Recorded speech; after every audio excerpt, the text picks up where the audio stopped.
अस्सलाम वालेकुम प्यारे व्यूवर्स, कैसे हैं आप सब। और मैं उम्मीद करती हूँ आप सब खैरियत से होंगे।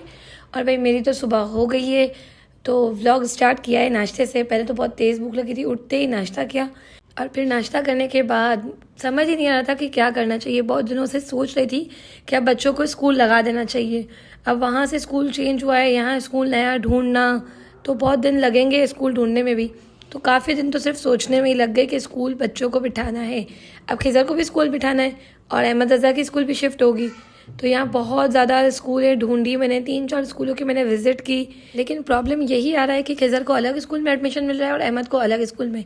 तो अभी तो फ़िलहाल मैं सिर्फ विज़िट ही कर आई हूँ और समझ नहीं आ रहा कि कहाँ एडमिशन करवाऊँ। लेकिन जो इतनी सारी स्कूल्स मैंने ढूंढी है, 4-5 स्कूल यहाँ पे मैंने देखी है, उससे मुझे एक यही स्कूल समझ में आ रहा है जिसमें अभी सिर्फ अहमद को एडमिशन मिलेगा दोपहर में। और खिज़र के लिए अभी मैं ढूंढ रही हूँ, लेकिन अब तक अहमद का भी कोई कंफर्म एडमिशन हुआ नहीं है। सोचा जा रहा है कि क्या करना चाहिए। ये स्कूल के बाद अब मैंने सोचा है कि कल परसों में 1-2 और स्कूल विज़िट करूँगी इंशाल्लाह। अभी तो फ़िलहाल हम लोग बहुत घूमे और काफ़ी दूर है घर से स्कूल है, करीब तो कोई भी स्कूल नहीं है तो सिर्फ गर्ल्स की स्कूल है और हमारे पास अल्लाह की मेहरबानी से दोनों बॉयज़ है। और मेरा सबसे बड़ा मसला ये है कि यहाँ पे स्कूल सिर्फ मॉर्निंग्स में है। ये तो इत्तेफाक से एक स्कूल हमें जो मिल गई जो आफ्टरनून में अवेलेबल है, और सुबह सुबह तो मुझसे उठा ही नहीं जाता। अब मुझे यही टेंशन है, सुबह की स्कूल अगर बच्चों की लग गई तो मेरी तो नींद की बैंड बजनी है। खैर चलो, बच्चों की स्कूल ही लग जाए, यही सबसे ज़्यादा अच्छी बात होगी। और ये स्कूल तो मुझे काफ़ी समझ आ रहा था क्योंकि यहाँ पे एक अच्छा खासा माहौल था और प्ले एरिया अलग था, स्पोर्ट्स का क्लासेस अलग हो रही थी बच्चों की। मैंने पूरा स्कूल विज़िट किया, मुझे बहुत बहुत अच्छा लगा। आप सब लोगों को स्कूल कैसा लगा कमेंट करके ज़रूर बताइएगा। और बस अभी हमें मोहम्मद खिज़र के लिए एक अच्छा सा स्कूल मिल जाए। बदोबदी बदोबदी, इसका तो भाई बदोबदी के मस्ती ही ख़त्म नहीं होती है। माशाल्लाह माशाल्लाह, हमारे घर की इसी से रौनक है। और अब ये रौनक फर्स्ट टाइम स्कूल जाएगी तो क्या होता है वो भी आगे व्लॉग्स में मैं आपको ज़रूर दिखाऊंगी। और तब तक आप लोग मेरे व्लॉग्स देखें। अभी हम जा रहे हैं सीधा सीधा घर जाके भी कोई आराम नहीं है, बहुत सारा काम करना है। और कल का सालन बचा हुआ पड़ा था तो मैंने सोचा आज इसमें मज़ेदार अखनी बनाते हैं, क्योंकि मुझे कल के सालन की अखनी तो बहुत पसंद है।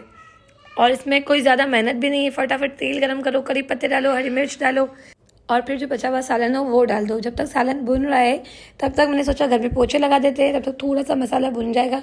और इसी के साथ साथ फिर मैंने सोचा चावल फटाफट भिगो देती हूँ। चावल भिगोए और इसके बाद मसाले में डाल दिए चावल। तो भाई ये अखनी तो मज़ेदार रेडी होती है। आप लोग भी अपने घर पे ज़रूर ट्राई करना, मुझे तो बहुत पसंद है।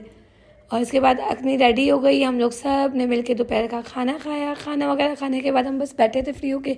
तो यहाँ भी पड़ोस वाली ने हमें सूप बना के भेजा, तो मैंने उसकी भी वीडियो बना ली। मैंने कहा सबको भाई सब दिखाना चाहिए ना, यूट्यूब भी फैमिली है मेरी। और इसके बाद हमने मिठाई मंगवाई थी, ये बकलावा पता नहीं क्या होता है, मैंने तो टेस्ट नहीं किया, लेकिन घर वालों को बहुत पसंद है, इन्होंने मंगवाया और खाया। घर में बैठे बैठे ना पूरा दिन निकल जाता है। रात में बस फिर थोड़ी देर मूवी देखी, इसके बाद रात का खाना, मतलब पूरा दिन घर में खाना खाना खाना, ये बना रहे हैं वो बना रहे हैं, इसी में दिन निकल जाता है। चलो खैर शुक्र है अल्लाह का, अल्लाह के हुक्म से एक और दिन ख़त्म हुआ और यहाँ हमारा दूसरा दिन शुरू होता है। और आज हम सुबह 11:30 बजे उठ के बच्चों के साथ जा रहे हैं खायादार, मतलब हमारे पुराने घर पे। लेकिन पुराने घर पे सिर्फ ऐसे ही नहीं जा रहे हैं, हमें बहुत सारे काम हैं। जैसे पहले मुझे भाभी को दवाई दिलानी है और उसके बाद काफ़ी टाइम से आप लोगों को पता है कि मेरे गले की बहुत ज़्यादा बुरी हालत है, बैंड बजी हुई है। तो डॉक्टर के पास मैंने सोचा मैं भी चली ही जाती हूँ, चेकअप करवा ही लेती हूँ। तो भाई ने आधे रास्ते तक हमें गाड़ी में छोड़ा। इसके बाद हम लोगों ने ऑटो करवाया। और यहाँ पे मोहम्मद खिज़र की आंख में गलती से झोंका लग गया था, लेकिन सीरियसली इसको बहुत तेज़ लग गया था। तो बच्चा बेचारा पूरा रास्ता आंख पकड़ के रोता रोता ही आया है। और अब मैं यहाँ आई तो कुंजा को दवाई दिलाने के लिए हूँ, लेकिन मैंने इसको इतना हौसला दिया कि आपकी दवाई के लिए आए, इसको आंख पे लग गया है ना तो भाई इसकी दवाई के लिए आए। ये बेचारा बहुत दर्द से रो रहा था। बहुत देर इंतज़ार के बाद हमारी बारी आई, हमने डॉक्टर को दिखाया और मोहम्मद खिज़र की आंख को भी दिखाया। यार कुछ भी नहीं है, लेकिन थोड़ा सा ये है नाजुक, बहुत नाजुक है, बहुत बड़ी फिल्म है ये। अभी तो मोहम्मद खिज़र मुझसे बहुत प्यार करता है, को मामा मुझ पर जान देता है। बड़ा हो गया जब वो मेरे व्लॉग देखेगा ना कि मैं इसके बारे में ऐसा बोलती हूँ कि ये बहुत नाटक है, फिल्म है, तब ज़रूर ये मुझे गुस्सा करेगा। मुझे लगता है तब ये मेरा दुश्मन बन जाएगा। खैर कोई नहीं, मैं इससे बहुत प्यार भी करती हूँ, ये बात तो वही कहने की है ही नहीं, सब लोगों को पता है कि मैं खिज़र से कितना प्यार करती हूँ। और ज़रा से इसकी आंख पे लगाए तो भाई इसको खुश करने के लिए मैं इसे बॉल हाउस लेकर आई कि भाई खालादार में जब हम लोग आए हैं तो भाई बच्चे घूम लें फिर लें, खुश हो जाते हैं। अब क्या है, 100-200 रुपये में कौन सा जान जानी है, बच्चे घूम ले। और यहाँ जब खिज़र और अहमद को अंदर डाला तो भाई हम तो बाहर खड़े खड़े इनका वेट ही कर रहे थे कि कब इन लोगों की ये जो मस्ती है कम हो और ये लोग बाहर आए।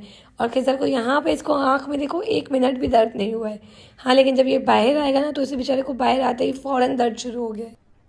अरे कहना क्या चाहते हो? बस फिर इन दोनों बच्चों की जो कि मस्ती थी उसका टाइम वहाँ पे पूरा हुआ और आदमी ने हमें हाथ जोड़ के कहा कि अपने बच्चों को लेके घर जाओ। तो वही इनको लेके अब मैं जा रही हूँ, घर नहीं, मैं जा रही हूँ अपनी दवाई के लिए, क्योंकि जो हमारा पुराना घर है उसके 7 फ्लोर हैं, आप लोग जानते ही हैं। तो मैंने कहा एक साथ ही सारे काम निपटा लूँ और इसके बाद ही फटाफट घर जाते हैं। यहाँ हम अपनी बारी का वेट कर रहे थे और मैंने किसी आम से चालू क्लिनिक से ही दवाई ली, लेकिन डॉक्टर ने मुझे इंजेक्शन लगाया और यहाँ मोमो मेरी वीडियो बना रही थी, जबकि उसे मैंने मना भी किया और उसने मुझसे प्रॉमिस लिया है कि मैं वीडियो व्लॉग में डालूंगी। तो खैर मोमो की ख्वाहिश पे मैंने व्लॉग में वीडियो भी डाल दी। बस अब सारा काम निपटाने के बाद हम जा रहे हैं फाइनली घर। ये किसके घर आए? चलो वो वाले घर चले। आपको कहाँ रहना है? यहाँ रहना है? वो घर पे नहीं रहना? चलो फिर चलो। और जितना ही मैं 7 पाले चढ़ के उतरने से बच रही थी ना, तो मेरे नसीब में वो कहते हैं ना कि किस्मत में लिखवा के आया है ना बंदा, तो वो होना ही है। अभी तो मैं ऊपर जाके बैठी हूँ, बस नमाज़ पढ़ी, इतनी देर में अम्मी की कॉल आई कि उतरो ईशू के घर जाना है। अब हम इतने दूर से आए थे तो ईशू से मिलने जाना था अम्मी को। मैंने कहा चलो फिर चलते हैं। बस फिर मैं, मोहम्मद किज़र और अम्मी ईशू के घर चले गए, क्योंकि भाभी ने कहा मेरे अंदर तो हिम्मत नहीं है उतरने की। भाभी, मोमो ये लोग ऊपर बैठी हैं और अब हम आ गए हैं ईशू के घर। बस थोड़ी देर ईशू के घर बैठे, इसके बाद हम फटाफट अपने घर के लिए वापस रवाना, क्योंकि एक दिन में इतना दूर से आना जाना, इतने सारे काम निपटाना बहुत मुश्किल हो जाता है यार। और अब हम जब आए ही हैं घर पे तो फिर पड़ोसियों से भी थोड़ी देर मिलेंगे, बैठेंगे, बातें करेंगे। खैर मैंने बहुत कोशिश की कि मैं अपने दोस्तों से भी मिलने चली जाऊँ, लेकिन टाइम बहुत शॉर्ट हो गया था। आना जाना इसी में शाम हो गई थी। और मोहम्मद किज़र तो भाई थक के जो सोया था, मतलब क्या ही बताऊँ उसे अपने घर में यहाँ आके जो नींद आई है सुकून की, कि वो पूरी शाम उसने सोते सोते ही गुजारी है अपने रूम में। 2 hours later. और जब सब सो के उठे, भाभी भी सो गई थी, किज़र भी, फातिमा आंटी आई थी, बहुत सारी अम्मी की दोस्तें जमा हो गई थी। माशाल्लाह घर में हमारे रौनक की हो गई थी। फिर यहाँ सब सो गए। जब सब सो के उठे तो भाई मैं भी चाय लेकर आई, हम लोगों ने चाय वगैरह पी। खाली घर में भी इतना कोई सुकून है। हमारा एक घर भी बहुत अच्छा था और अब जिस घर में रह रहे हैं माशाल्लाह वो भी बहुत अच्छा है। अब तक आप लोगों को होम टूर इसलिए नहीं करवाया है क्योंकि कमेंट में किसी ने होम टूर का कहा ही नहीं है। और अगर आप लोग सब नया घर देखने चाहते हैं तो लाजमी अच्छे अच्छे कमेंट करें, तो फिर मैं आप लोग को होम टूर ज़रूर करवाऊंगी। अभी हम यहाँ से ऑटो में बैठ के जा रहे हैं, भाई हमें आधे रास्ते में लेने आ रहा है और इसके बाद हम जा रहे हैं अपने घर। घर जाके सुकून से सो जाएंगे क्योंकि रात तो वैसे ही हो गई है। घर पहुँचने के बाद थोड़ी देर आराम करने के बाद यहाँ पे मैं और मोहम्मद किज़र बिल्कुल रेडी हो गए थे। अहमद रज़ा भी हमारे साथ था, क्योंकि अब इन दोनों बच्चों को भूख लगी है तो क्या किया जाए। हमने पहले सोचा कि हम ऑर्डर कर देते हैं, लेकिन खिज़र को बाहर जाना था चक्कर लगाने के लिए, तो इसलिए मैंने सोचा चलो अब दोनों बच्चों को लेके मैं ही नीचे चली जाती हूँ। और मोहम्मद किज़र की मस्ती, भाई पूरा रास्ता उसे संभालना बहुत मुश्किल है क्योंकि वो कदम कदम पे ना गिरता रहता है और ज़रा गिरता है ना वो तो उसे इतनी बुरी चोट लगती है कि अम्मी मुझे ही डांटती है। जितना भी मैं इसको अच्छा रख लूँ लेकिन ज़रा इसको कुछ होता है तो घर में सब मुझे डांटते हैं। बहुत बड़ी फिल्म है हमारा मोहम्मद किज़र भी और अहमद रज़ा भी। बच्चे हैं ना, बच्चों को तो अल्लाह पाक बस ज़िंदगी दे, सेहत दे, तंदुरुस्ती दे। इन लोग से ही घर में रौनक है, लेकिन घर के अंदर तूफ़ान लाने वाले भी हमारे बच्चे ही हैं। खैर अब आधी रात में इनका भी दिल हो रहा था और मेरा भी कि कुछ मीठा हो जाए। वैसे माहिन के बारे में भी आप लोग सब सुन लो। माहिन एक इकलौती हमारे घर की बेटी है। अगर मैं उसके बारे में नहीं बोलूँगी तो वो व्लॉग है ना रोक के और मुझे आवाज़ सुना के कहेगी अम्मा आपने मेरे बारे में नहीं बोला। माहिन मेरी जान है, माहिन मेरा सब कुछ है। और यहाँ हमने माहिन को बहुत बहुत बहुत मिस किया। Mahin I miss you.